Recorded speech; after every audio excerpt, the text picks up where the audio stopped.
السلام علیکم ورحمۃ اللہ وبرکاتہ۔ محترم بھائیوں، بزرگوں اور دوستوں، آج میں آپ تمام لوگوں کی خدمت میں ایک ضروری درخواست کرنے جا رہا ہوں۔ محترم بزرگوں، ہمارے اصلاح معاشرہ کے کچھ مخلص ساتھی، وہ بیچارے ہر طرح سے اصلاح معاشرہ فاؤنڈیشن کا تعاون کرتے رہتے ہیں۔ اسی طریقے سے حضرت عثمان غنی رضی اللہ تعالی عنہ پینشن یوجنا کو کامیاب بنانے کے لیے انہوں نے بھرپور تعاون جیسا بھی ان سے ہو سکتا تھا یا دوسروں کو ترغیب دینا ہو سکتا تھا، ماشاءاللہ ایسے ساتھی ہمارے ساتھ میں لگے ہوئے ہیں۔ اب میں دیکھتا ہوں ایسے کچھ ساتھی پورے اخلاص، پورے خلوص کے ساتھ بے لوث، ان کا ہمارے سے کوئی ایکسپیکٹیشن نہیں ہے اور وہ ہمارا تعاون، ہماری مدد کرنے میں لگے ہوئے ہیں، لیکن ان کی اپنی کچھ مجبوریاں، مشکلیں، پریشانیاں ہیں۔ مجھے جب علم ہوا تو بہت ہی زیادہ تکلیف پہنچی کہ بھائی جو لوگ ہمارے ساتھ اتنے خلوص کے ساتھ میں ہیں وہ بھی کچھ حالات کا شکار ہے۔ اب حالات کا مطلب یہ نہیں ہے کہ آدمی فائنانشیلی حالات کا شکار ہو یا گھریلو اعتبار سے حالات کا شکار ہو۔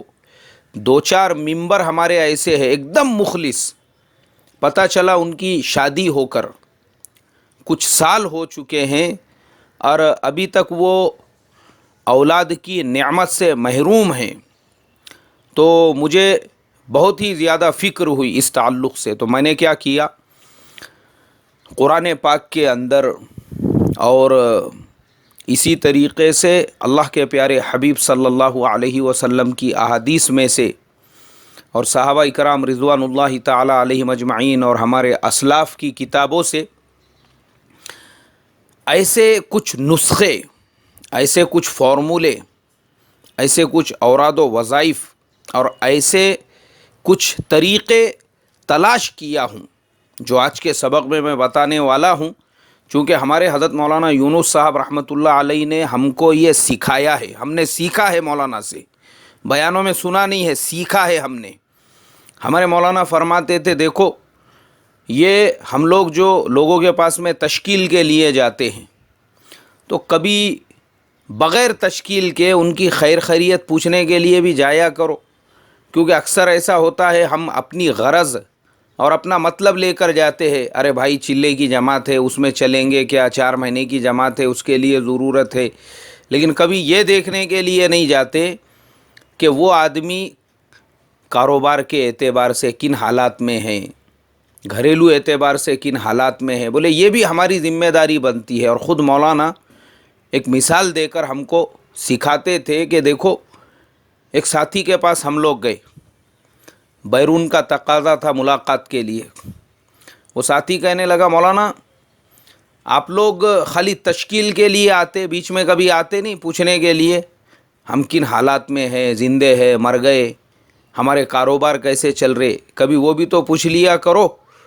تو ہمارے مولانا فرماتے تھے کہ یہ ہماری ذمہ داری ہے، اس لیے میں نے بھی یہ سوچا ہوں یہ بھی ہماری ذمہ داری ہے۔ ایسے معاونین، ایسے مخلصین خالی ہم ان کے سامنے تقاضا رکھتے کہ بھائی حضرت عثمان غنی رضی اللہ تعالیٰ عنہ پینشن یوجنا میں اتنے مستحقین کی درخواستیں آئی ہوئی ہے، آپ تعاون کیجئے یا جو تعاون کرنے والے ہیں ان کو ترغیب دیجئے۔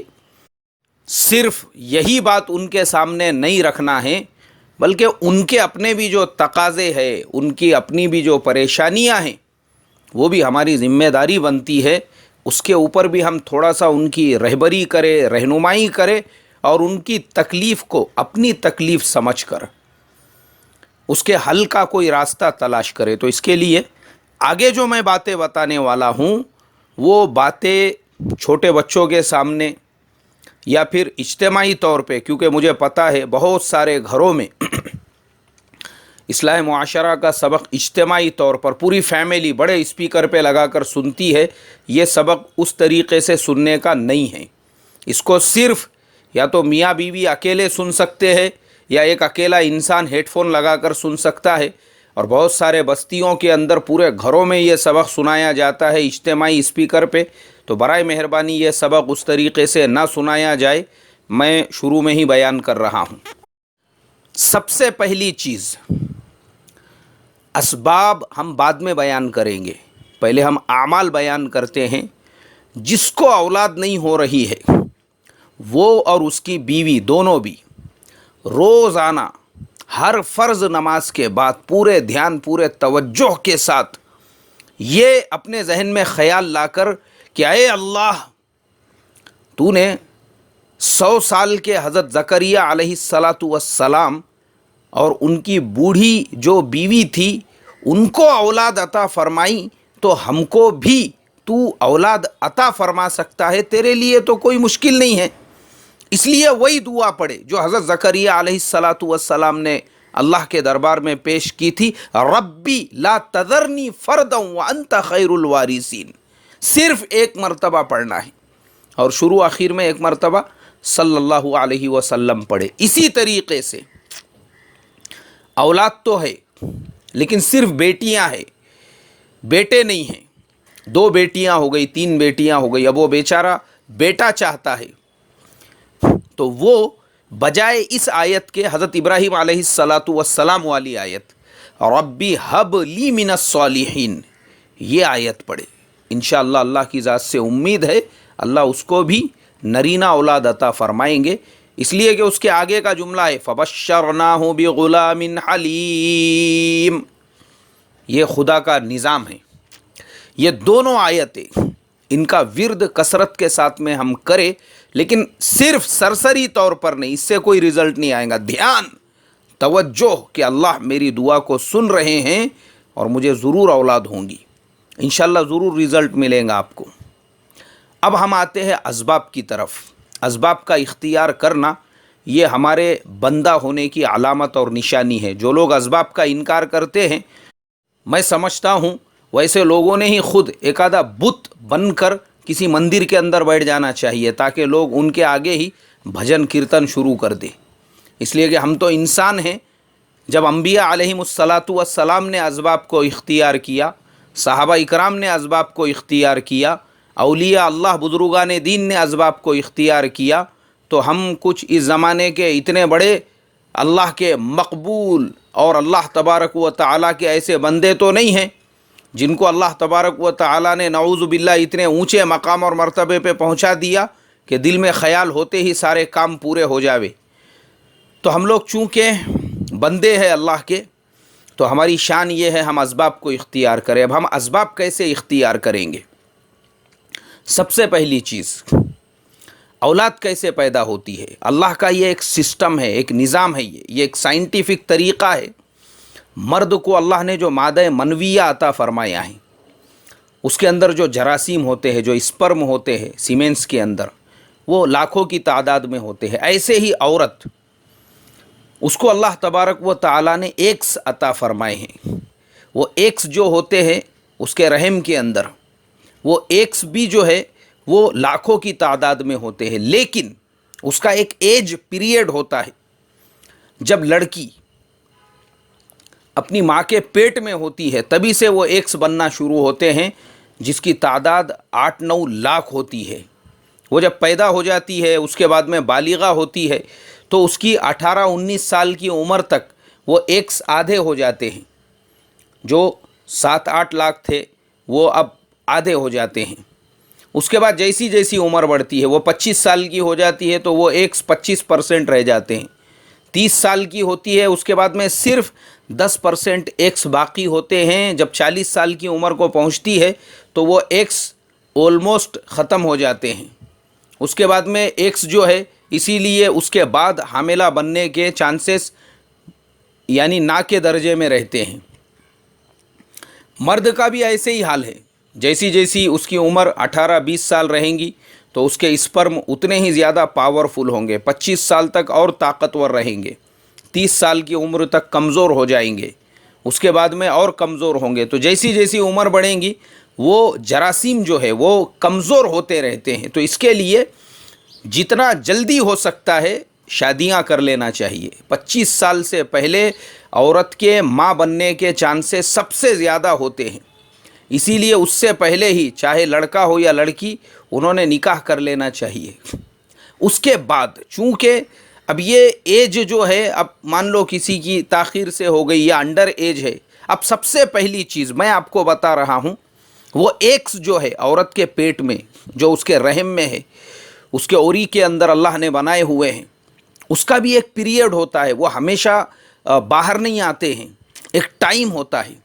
اب میں آپ کو وہ سارے ٹائم ٹیبل بتاؤں گا اسباب کو اختیار کرنے کے، جس سے اولاد پیدا ہونے کے چانسز زیادہ سے زیادہ ہو۔ سب سے پہلی چیز جو منتھلی پیریڈ ہے، یعنی جو مینسس ہے، جو حیض ہے موٹی زبان میں، جو ماہواری ہے، وہ ماہواری اگر کسی عورت کو 1 تاریخ کو آتا ہے، 1 سے لے کے 3 تک، تو وہ عورت اس کے 10 دن بعد یعنی 13، 14، 15 یعنی یہ جو پیریڈ ہے، یہ اس کے رحم کے کھلنے کا اور اس کے ایکس کے باہر نکلنے کا، اور جلدی سے جلدی مرد کے اسپرم میں سے جو جراثیم، جو اسپرم ہے، اس کو ایکسیپٹ کرنے کا ہوتا ہے، یعنی وہ ایکس پورے باہر آ جاتے ہیں۔ وہ ٹائم ایسا ہوتا ہے، یعنی 1 تاریخ کو اس کو ماہواری آیا تھا، اس کے فوراً بعد جو 10 دن بعد میں یعنی 13 تاریخ، وہ ایسا پیریڈ ہوتا ہے۔ 14 تاریخ جو ہوتی ہے اس کے بعد کا 1 دن، اس ٹائم پہ کمپلیٹلی اس عورت کے ایکس پوری طرح سے سامنے آئے ہوئے ہوتے ہیں۔ وہ ٹائم پہ اگر مرد صحبت کرے تو چانسز 80% ہوتے ہیں کہ وہ عورت پریگننٹ ہو جاوے، حاملہ ہو جاوے۔ تو اس کے لیے یہ بات یاد رکھو، صحبت کرنے کا صحیح طریقہ اور صحیح ٹائم میں بتا رہا ہوں، اسی پہ عمل کرو، انشاءاللہ فائدہ ہوگا۔ اگر آپ کو حیض 1 تاریخ کو آ رہا ہے تو 13 تاریخ کے بعد 14، 15، 16، 17، 18 یہ 3-4 جو دن ہیں، یہ وہ ٹائم ہے جب آپ کے ایکس پوری طرح سے سامنے آئے ہوئے ہوتے ہیں۔ تو مرد یہ بیچ کے دنوں میں صحبت نہ کرے، اتنے دن رکا رہے اور اسی ٹائم پہ صحبت کرے۔ اچھا، صحبت بھی کب کریں گے؟ بجائے رات کے اگر دن کے وقت میں صحبت کرے، وہ بھی دوپہر کے ٹائم پر 12 بجے سے لے کے تو 1-1:30 بجے کے درمیان کا جو ٹائم ہوتا ہے، وہ ایک دم پرفیکٹ ٹائم ہے حمل ٹھہرنے کے لیے، ایسی عورتوں کے لیے۔ اور صحبت کرنے کا بھی جو طریقہ ہے، وہ بالکل عورت چت لیٹی ہوئی ہو، جو نارمل طریقہ ہوتا ہے اس طریقے سے وہ لیٹی ہوئی ہو، مرد اس کے اوپر ہو۔ یہ اسٹائلش جو سیکس ہوتا ہے نا، یہ اسٹائل میں، وہ اسٹائل میں، اس طریقے سے کریں گے تو پریگننٹ ہونے کے چانسز کم ہیں۔ نارمل جو طریقہ ہے، نیچرل جو طریقہ ہے، عورت چت نیچے لیٹی ہوئی ہو، مرد اس کے اوپر ہو، اور مرد جب صحبت کر کے فارغ ہو جاوے تو کم سے کم وہ 10 منٹ تک اس عورت کے اوپر اسی طریقے سے رہے، اس کا انزال ہونے کے بعد میں بھی اسی طریقے سے رہے، کم سے کم 10 منٹ۔ اور پھر 10 منٹ کے بعد مرد اپنا عضو تناسل جو ہے اس کو باہر نکال کر اس کو صاف کر لے، لیکن عورت وہ اپنی شرمگاہ کو صاف نہ کرے، بلکہ عورت فوراً دائیں طرف کروٹ لے لے، رائٹ سائیڈ میں، اور رائٹ سائیڈ میں کروٹ لینے کے بعد وہ عورت اسی طریقے سے کم آدھے سے 1 گھنٹے تک لیٹی رہے، یا زیادہ دیر بھی اگر لیٹی رہیں گی تو کوئی پرابلم نہیں ہے، لیکن کم سے کم آدھے سے 1 گھنٹے تک وہ عورت اسی طریقے سے لیٹی رہے۔ اور اس طریقے سے جب وہ لیٹی رہے گی، یہ 80% سے زیادہ چانسز ہے اس کے حمل کو پکڑنے کے۔ یہ طریقہ آپ ذہن میں رکھیں۔ اور مرد جو ہے وہ بھی ان دنوں میں، یعنی عورت کا جب ماہواری شروع ہوا ہے، اب اس کو 15 دن رکنا ہے، تو وہ پیریڈ کے اندر کھجور اس کو آگ کے اوپر گرم کر کے دودھ میں اوٹا کر روزانہ صبح میں فجر کی نماز کے بعد میں کپ بھر کے، زیادہ نہیں، صرف کپ بھر کے وہ پینا شروع کر دے، تو وہ پیریڈ تک اس کے اسپرم جو ہے اس کے وہ پاورفل ہوں گے، طاقتور ہوں گے، اور ایک دم یعنی ایکٹیو رہیں گے، کیونکہ اسپرم جو ہے وہ لاکھوں کی تعداد میں ہوتے ہیں، لیکن عورت کے ایکس کے پاس میں وہی اسپرم پہنچتے ہیں جو طاقتور ہوتے ہیں، پورے راستے میں مر جاتے ہیں۔ تو یہ ساری پروسیسنگ ہے، اس طریقے سے آپ کریں گے میں اللہ کی ذات سے 100% امید رکھتا ہوں انشاءاللہ ضرور بھی ضرور آپ کا عمل ٹھہرے گا۔ اس طریقے پہ آپ ایک مرتبہ عمل کر کے دیکھیں، اور اس کے بعد انشاءاللہ اگر آپ کو پازیٹیو رزلٹ ملتا ہے ہم کو بتائے، اس لیے کہ ہم بھی چاہتے ہیں جو مخلصین ہمارے ساتھ اخلاص کے ساتھ میں جڑے ہوئے ہیں، اللہ تبارک و تعالی ان کے ساتھ بھی خیر کا، عافیت کا معاملہ فرمائیں۔ آخر میں ایک درخواست یہ ہے کہ برائے مہربانی اب جو میں نے بتا دیا اس پہ عمل کرو، بلا وجہ کے سوالات مت کرو۔ اللہ مجھے آپ کو عمل کی توفیق عطا فرمائے۔ السلام علیکم ورحمۃ اللہ وبرکاتہ۔